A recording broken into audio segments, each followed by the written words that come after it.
bermegah-megah. Jadi bermegah-megahan dengan harta yang banyak, karena seseorang tidak mungkin bermegah-megahan ketika hartanya sedikit. Jadi memperbanyak harta, melipat gandakan kekayaan sehingga membuat lalai.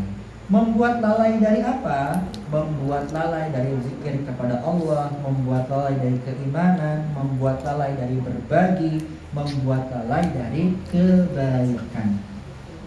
Tadi kita sampaikan surat ini berkaitan dengan kebiasaan orang-orang kafir dengan bermegah-megahan, saling menyombongkan dirinya atau menyombongkan orang yang dikenalnya. Tuh, lihat tuh, teman saya rumahnya gede. Dibalas lagi sama temennya itu, saya juga punya teman rumahnya lebih gede. Akhirnya apa? Saling membangga-banggakan tentang orang lain ataupun dirinya sendiri. Nah, kalau seseorang sudah membanggakan dirinya sendiri, itu paling tidak akan terkena yang namanya ujub. Apa itu ujub? Ujub itu perusak amalan. I'jabul mar'i binafsihi, merasa dirinya paling oke sendiri. Nanti akan terjerumus ke suatu penyakit yang namanya takabur. Apa bedanya ujub dengan takabur? Kalau ujub itu Bapak Ibu, itu meninggikan diri sendiri, itu namanya ujub. Tapi kalau takabur, al-kibr, kesombongan, itu meninggikan diri sendiri sambil merendahkan orang lain. Mirip kan? Kalau ujub itu, wah saya paling oke. Kalau takabur tuh, saya paling oke, kamu tuh gak ada apa-apanya. Itu namanya takabur. Dan luar biasa dasar takabur ini ya. Rasulullah SAW bersabda, la yadkhulul jannah, tidak masuk surga man kana fi qalbihi, yang di dalam hatinya mithqala habbatin minal kibr, ada sebutir kesombongan. Jadi ada sedikit penyakit sombong itu bisa membuat kita tidak masuk surga. Artinya apa? Dosanya gede dan bisa diadab dengan neraka. Dan sombong itu kalau kata para ulama itu dua hal. Yang pertama tadi merendahkan orang lain, meninggikan diri sendiri. Yang kedua adamul qabul alal haq, tidak mau menerima kebenaran. Itu juga termasuk sombong. Jadi yang tidak suka dikritik, tidak mau dikasih masukan, saran, apalagi pembenaran, mereka orang-orang sombong. Dan dalam Al-Quran yang disebutkan sebagai orang sombong, contohnya siapa? Fir'aun. Sombong dengan apa yang dia punya, juga tidak mau menerima kebenaran yang dibawa oleh Nabi Musa. Hati-hati, jadi sombong itu bukan cuma meninggikan diri sendiri saja, bukan. Tidak mau menerima kebenaran, itu termasuk penyakit sombong.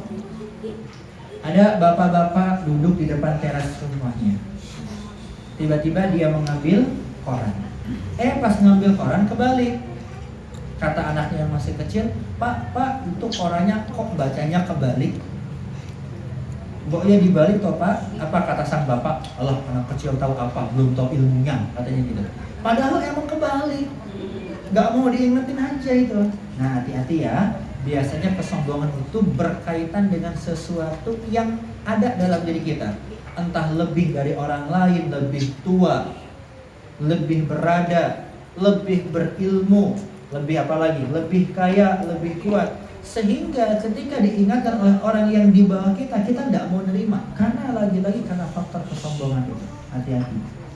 Bos nggak mau diingatkan karyawannya. Kenapa? Gengsi. Padahal memang salah. Anak nggak mau diingatkan oleh orang tua nggak mau diingatkan oleh anaknya. Padahal memang salah. Maka jangan sampai kita termasuk dalam golongan orang-orang yang dilaknat oleh Allah Subhanahu wa taala karena kesombongan. Nah, sifat membangga-banggakan kekayaan ini sudah banyak terjadi Bapak Ibu. Yang kemarin apa sih? Flexing atau apa namanya? Flexing ya. Pamer itu sudah banyak. Bahkan sekarang itu mudah sekali orang untuk pamer dengan media sosialnya. Hati-hati. Hal semacam itu bisa menimbulkan hasad. Seorang ulama dari Saudi pernah menyampaikan bahwasanya Zaman sekarang orang begitu mudah untuk menampakkan kenikmatan yang Allah berikan kepadanya. Bukan salah katanya, hanya harus berhati-hati. Yang pertama, berhati-hati dengan dirinya. Jangan sampai dia lupa bahwa kemewahan tersebut hanya titipan. Yang kedua, berhati-hati dengan orang lain. Maksudnya apa berhati-hati dengan orang lain? Orang lain itu ada dua jenis. Yang pertama, orang yang kagum dengan apa yang kita miliki. Enggak musuhin, enggak kagum. Yang kedua, orang yang tidak senang, yang hasad itu. Yang kagum saja itu harus diwaspadai. Kenapa? Ketika seseorang itu kagum dan memuji tanpa dibarengi dengan yang namanya menyebut nama Allah, beliau nyatakan khawatir nanti bisa terkena penyakit yang disebut penyakit ain. Jadi penyakit ain itu bukan cuma berasal dari orang-orang yang hasad saja, bukan. Orang-orang yang tidak hasad pun, yang kagum kepada kita pun, tapi dia lupa menyebut nama Allah atas kekagumannya, itu bisa menyebabkan seseorang terkena penyakit ain. Tidak salah untuk menampakkan kemewahan, cuma hati-hati dengan hati kita. Jangan sampai hati kita menjadi sombong. Dan memang suatu kebanggaan bagi seseorang ketika memiliki sesuatu itu wajar. Cuma lagi-lagi jangan sampai menjadikan dia lupa kepada Allah, bahkan kufur atas nikmatnya. Harusnya menjadikan seseorang itu bersyukur. Seperti siapa? Nabi Sulaiman alaihi salam. Tahu Nabi Sulaiman? Tahu. Tinggalnya di mana? Di Jogja, Ustaz. Sleman. Loh, kok di Jogja itu daerah namanya Sleman? Dekat dengan Wonosobo. Wono itu artinya hutan, Sobo itu Ratu Saba. Hutannya kerajaan Saba. Istananya di mana? Itu ada di Borobudur katanya. Ada orang yang meneliti seperti itu, ya silahkan saja. Cuma yang saya yakini Nabi Sulaiman tinggalnya bukan di Sleman, gitu ya. Nabi Sulaiman merupakan nabi yang paling kaya raya. Kita tahu kekayaannya sangat-sangat luar biasa. Pasukannya bukan cuma dari golongan manusia, bahkan ia bisa berbicara dengan semua hewan. Kendaraannya bukan lagi Tesla yang pakai listrik. Kendaraannya angin. Sampai sekarang belum pernah ada orang yang bisa menaiki angin, gitu ya, kecuali Nabi Sulaiman. Kalau Son Goku itu naiki awan kinton namanya. Ya. Nabi Sulaiman itu jangan dikira tidak dikasih ujian. Kucingnya pengen ngaji, bukan Nabi Sulaiman datang dia.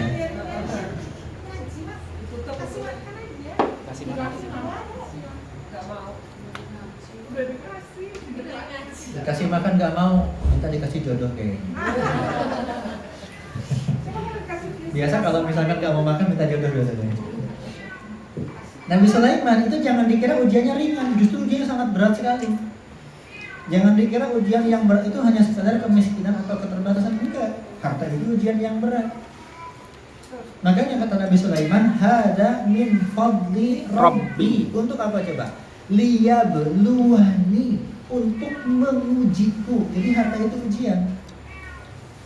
Ashkur akfur. Apakah aku jadi orang yang bersyukur atau jadi orang yang kufur? Kenapa? Karena gini Bapak Ibu, banyak orang yang mereka itu bisa bertahan dengan keterbatasan. Ketika diuji dengan kekurangan, mereka sanggup menghadapi itu. Banyak. Tapi tidak sedikit orang loh, ketika mereka diuji dengan kekayaan, dengan fasilitas dan lain-lain, justru tumbang. Jadi banyak orang yang lebih bisa bertahan ketika mereka itu miskin, tapi tidak sedikit orang yang gagal bertahan ketika mereka itu kaya. Pernah saya ceritakan belum cerita monyet yang terdampar di sebuah pulau? Bisa belum? Oh, berarti bukan di sini ceritanya.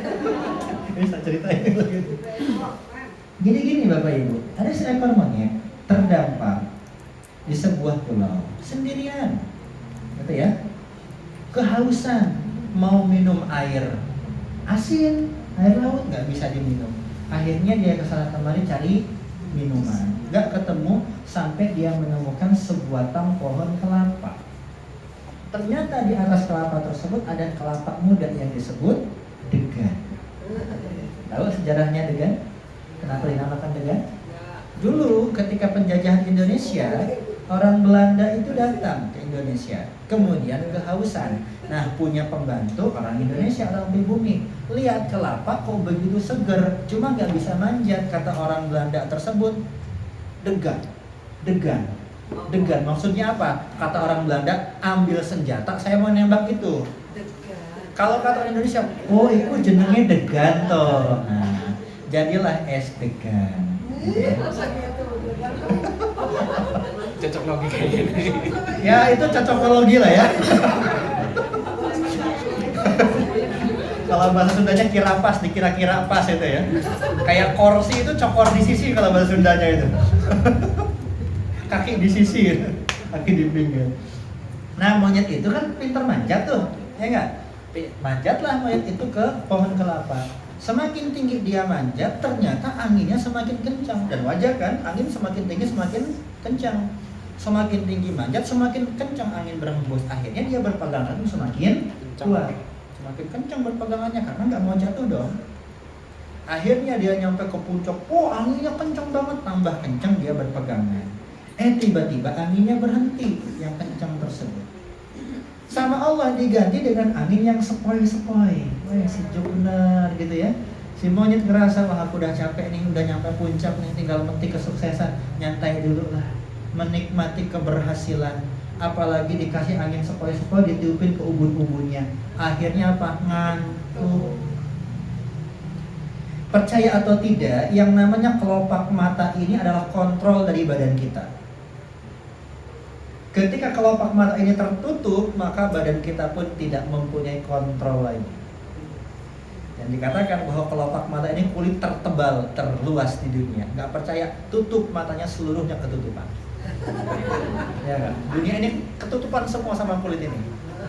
Nah si monyet kemudian ngantuk, Bapak Ibu, yang tadinya pegangan kenceng, berpelukan ke pohonnya, mencengkram dahannya, karena ngantuk akhirnya apa? Cengkramannya, pegangannya mulai longgar, mulai lepas. Apa yang terjadi? Si monyet terpeleset jatuh, kepala duluan ngantem batu, mati. Kenapa bisa seperti itu? Lalai. Alhaakumut takatsur. Ketika diuji dengan angin yang dahsyat, semakin tinggi, semakin kuat ujiannya, semakin berpegang teguh. Mohon maaf, mungkin kayaknya kita kayak gitu ya. Semakin banyak ujiannya, semakin kencang kita tahajudnya. Semakin lama kita sujudnya, semakin banyak kita doanya, semakin banyak istighfarnya. Betul. Cuma kadang-kadang pas udah dikasih malah lupa. Nah itu kayak ketek.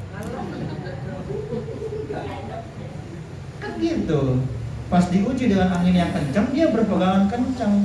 Tapi ketika diuji dengan kenyamanan, sudah lupa tuh. Kalau sebenarnya itu juga merupakan ujian. Makanya mohon maaf ya, banyak orang yang diuji dengan keterbatasan harta dan lain-lain, tapi dia masih rajin dalam beribadah. Tapi sebaliknya ketika diuji dengan banyaknya harta, malah semakin jauh dari ibadah. Pernah dengar kisahnya Qarun kan? Pernah dengar kisahnya Sa'labah kan? Sa'labah tahu? Sahabat Nabi. Itu mirip-mirip kayak Qarun sebenarnya. Jadi kalau Qarun itu dibalikan bumi itu yang atas dari bawah, bawah dari atas, semuanya ditenggelamkan beserta harta-hartanya ke dalam tanah. Makanya kalau orang nemu harta dalam tanah disebut harta karun. Padahal tenggelamnya di mana, nemunya di mana kan gitu ya. Tenggelamnya di Arab sana, nemunya di Banyumas. Oh harta karun. Ya kali harta karun pernah ke sini. Artinya apa? Orang-orang semacam itu akan mendapatkan balasan di sisi Allah Subhanahu wa taala berupa apa? Kemarahan Allah. Karena mereka terlalaikan dengan banyaknya harta. Alhaakum at-takatsur. Hatta zurtumul maqabir. Sampai hingga kalian itu zurtum. Ziarah, apa artinya ziarah? Berkunjung. Makanya umroh itu adalah ziarah, berkunjung ke Baitullah, itu umroh. Ya. Sampai kalian mengunjungi maqabir. Maqabir itu jamak dari makbaroh. Makbaroh itu artinya kubur, pemakaman. Nah, saya nggak tahu ya, kan di depan Ka'bah itu ada yang namanya Maqam Ibrahim. Makom dalam bahasa Arab itu bukan kuburan Nabi Ibrahim, bukan, tapi tempat berdirinya Nabi Ibrahim ketika mengawasi pembangunan Ka'bah. Jadi jangan salah kaprah, oh itu kuburan Nabi Ibrahim, makam Ibrahim, makam Ibrahim. Bukan. Makom itu artinya tempat berdiri. Nah, nyampe ke Indonesia kok jadi makam. Makamnya kok jadi kuburan, kan gitu loh. Di Arab tuh makam tuh bukan kuburan, kuburan tuh makbaroh. Jamaknya makobir. Maksudnya apa? Hatta zurtumul makobir, sampai kalian itu mati mengunjungi alam kubur. Lah kok disebut mengunjungi alam kubur? Karena seperti halnya dunia, alam kubur sifatnya sementara. Walaupun yang pasti lebih lama daripada di alam dunia. Karena alam kubur itu adalah alam di mana kita menunggu sejak kita mati sampai datangnya kiamat. Lama enggak? Lama. Seberapa lama? Wallahu a'lam, tidak ada yang tahu. Sebagaimana tidak ada yang tahu kapan kiamat terjadi. Sampai kita itu mati kalau bahasanya. Jadi manusia itu tidak akan puas, manusia itu tidak akan berhenti bermegah-megahan ketika imannya tidak kuat sampai itu mati, sampai mereka mati. Bahkan kata Rasulullah SAW, sifat manusia itu rakus. Kalaulah dia dikasih satu gunung Uhud emas, jadi emasnya segede gunung Uhud. Ada yang pernah lihat gunung Uhud? Secara langsung ada yang pernah lihat? Memang nggak segede Slamet ya, nggak setinggi itu. Tapi besar sekali, panjang gunung Uhud, rangkaian bukit-bukit. Kalau masih ada satu gunung Uhud yang lain, pasti dia akan memintanya, kata Rasulullah. Dan tidak ada yang bisa memenuhi keinginan manusia kecuali dijejali dengan tanah. Maksudnya apa? Kecuali dia mati. Ini sifat rakusnya manusia. Hatta zurtumul maqabir. Kala, kata Allah Subhanahu wa taala, sekali-kali tidak. Maksudnya apa? Jangan seperti itu. Saufa ta'lamun, sungguh kalian pasti akan mengetahui. Kala kamu akan mengetahui. Kata saufa ya artinya akan. Sebagaimana kata sa. Sa itu artinya juga akan. Cuma perbedaannya, kalau sa itu dalam waktu dekat atau sangat dekat, kalau saufa itu biasanya waktunya cukup lama atau cukup panjang. Biasanya saufa ini dipergunakan untuk menunjukkan sesuatu yang akan datang, atau setelah kematian, atau di akhirat. Artinya waktunya panjang. Mungkin, nah bahasanya gini ya, kita gak melihat langsung apa yang akan terjadi ketika kita bermegah-megah, tapi nanti pasti akan melihat, mengetahui. Kalla saufa ta'lamun. Summa kalla, ini penegasan lagi nih. Sekali-kali tidak, jangan seperti itu. Saufa ta'lamun, penegasan bahwa kita akan melihat. Melihat apa? Faman ya'mal mithqala dzarratin khairan yarah, begitu pula wa man ya'mal mithqala dzarratin syarran yarah. Udah kan lucu? Lanjut ya, belum ya? Kalla, lagi-lagi tuh. Lau ta'lamuna ilmal yaqin. Jangan seperti itu. Kalian akan mengetahuinya dengan ilmal yaqin, dengan pengetahuan yang yakin. Apa sih? La tarawunnal jahim. Sungguh pasti, ada dua penegasan tuh. La dan nun tasydid. La tarawunna al jahim. Sungguh pasti kalian akan melihat neraka. Maksudnya apa melihat neraka? Bukan cuma melihat, tapi masuk ke dalam neraka. La tarawunnal jahim. Summa la tarawunnaha ainal yaqin. Ini sebagai bukti bahwa sesungguhnya kalian pasti akan melihatnya ainal yaqin, dengan penglihatan yang yakin. Bapak Ibu, ada 3 jenis. Yang pertama ilmul yaqin, yang kedua ainul yaqin, yang ketiga haqqul yaqin. Yang pertama apa? Ilmul yaqin. Yang kedua ainul yakin. Yang ketiga hakul yakin. Apa perbedaannya? Kalau ilmu yakin, kita meyakini berdasarkan kabar yang kita terima. Ya, berdasarkan kabar yang kita terima. Kita diceritakan, kemudian kita mengetahui dan kita meyakini itu. Itu namanya ilmu yakin. Di atasnya ada yang namanya ainul yakin atau ro'yul yakin ya, ainul yakin. Apa itu? Kita tidak cuma hanya sekedar mendengar, tapi sampai melihat langsung melihat. Nah, itu namanya ilmu yakin, yakin dengan melihat. Kalau yang pertama yakin dengan pengetahuan, kalau yang kedua yakin dengan melihat. Terus hakul yakin itu apa? Hakul yakin itu adalah yakin dengan kita merasakannya dan mengalaminya langsung. Contoh, madu. Madu rasanya apa? Manis. Ada yang manis, ada yang asam, ada yang pahit. Yang manis biasanya lebah, yang asam biasanya panceng, yang pahit di madu. Betul.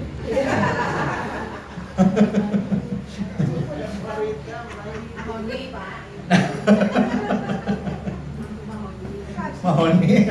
Ada madu mahoni ya? Ada. Oke. Kita tahu bahwa madu itu katanya sih bisa menyembuhkan penyakit, sehat. Nah, kita mengetahui dari berbagai macam informasi, itu namanya ilmu yakin. Terus kita lihat ada orang minum madu jadi sehat, itu namanya ainul yakin. Terus kita cobain tuh minum madu, ternyata benar, kita jadi sehat, kita merasakannya langsung, itu namanya hakul yakin. Nah, orang-orang yang alhaqumut takasur ini, mereka akan mendapatkan semuanya. Dikasih tahu udah. Nanti mereka akan melihat langsung. Plus mereka juga akan merasakannya. Begitu pula para penghuni surga. Dikasih tahu surga seperti ini, seperti itu, meyakini adanya surga. Nanti akan melihat langsung surga sekaligus merasakannya. Ya, jadi semuanya pasti akan ada balasannya. Dan di akhirnya ditegaskan summa latus alunna. Ini penegasan lagi tuh, latus alunna. Ada dua tuh. Yauma idzin, pada hari tersebut sesungguhnya, kemudian pada hari tersebut kamu akan latus alunna, pasti kamu akan ditanyai, dimintai pertanggungjawaban tentang apa? Anin naim. Apa itu naim? Naim itu kenikmatan-kenikmatan, termasuk yang dimegah-megahkan itu.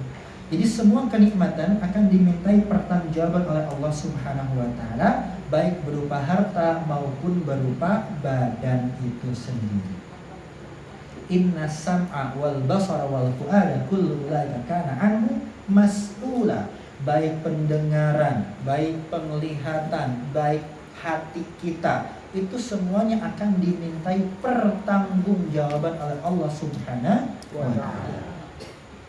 Latus aluna, kalau kata almarhum Zainuddin MZ, Kiai Haji Zainuddin MZ, tahu ya?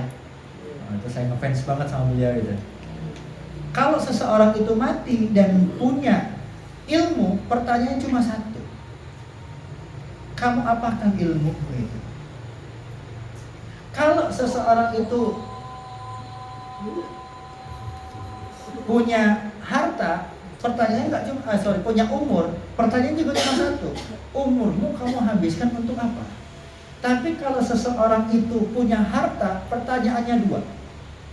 Min aina iktasabahu wa ila aina anfaqima anfaqahu. Yang pertama, dari mana ia dapatkan harta tersebut, halal atau tidak? Yang kedua, kemana dia infakkan hartanya itu, di jalan yang halal atau jalan yang haram? Jadi pertanyaan dua. Yang pertama, didapatkan dengan cara apa? Kalau jelas-jelas didapatkan dengan cara yang haram, maka haram hukumnya. Kalau dengan cara yang halal, oke, dia bisa mempergunakannya. Cuma Setelah didapatkan dengan cara yang halal, dikemanakan nih? Apakah tetap di jalur yang halal atau pindah ke jalur yang haram? Karena ada juga orang yang mendapatkannya secara halal, tapi kemudian dipakai untuk yang haram. Nggak boleh. Ustaz, bagaimana kalau dipakai untuk yang halal tapi cara mendapatkannya haram? Nggak boleh juga. Yang boleh itu apa? Yang halal dan yang halal. Innallaha thayyibun la yaqbalu illa thayyiban. Allah itu maha baik dan tidak menerima sesuatu kecuali dengan yang baik. Ketika tujuannya baik, caranya pun harus baik. Karena apa? Al-ghayah la tubarrirul wasilah. Yang namanya tujuan walaupun baik tidak menghalalkan segala cara untuk mencapainya.